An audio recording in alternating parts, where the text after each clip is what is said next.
பரிசுத்த வேதாகமம் பழைய ஏற்பாடு சங்கீதம் 98ஆம் அதிகாரம். கர்த்தருக்கு புதுப்பாட்டை பாடுங்கள், அவர் அதிசயங்களை செய்திருக்கிறார். அவருடைய வலது கரம் அவருடைய பரிசுத்த புயமும் இரட்சிப்பை உண்டாக்கினது. கர்த்தர் தமது இரட்சிப்பை பிரஸ்தாபமாக்கி தமது நீதியை ஜாதிகளுடைய கண்களுக்கு முன்பாக விளங்க பண்ணினார்.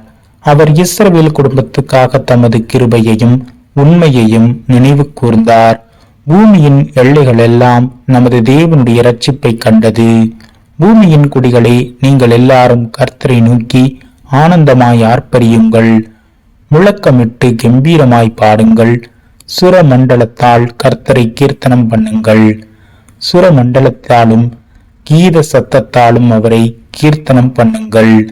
கர்த்தராகிய ராஜாவின் சமூகத்தில் பூரிகைகளாலும் எக்கால சத்தத்தாலும் ஆனந்தமாய் ஆர்ப்பரியுங்கள். சமுத்திரமும் அதன் நிறைவும் பூச்சக்கரமும் அதன் குடிகளும் முழங்குவதாக. கர்த்தருக்கு முன்பாக ஆறுகள் கைகொட்டி பர்வதங்கள் ஏகமாய் கம்பீரித்து பாடக்கடவது. அவர் பூமியை நியாயம் தீர்க்க வருகிறார். பூலோகத்தை நீதியோடும் ஜனங்களை நிதானத்தோடும் நியாயம் தீர்ப்பார்.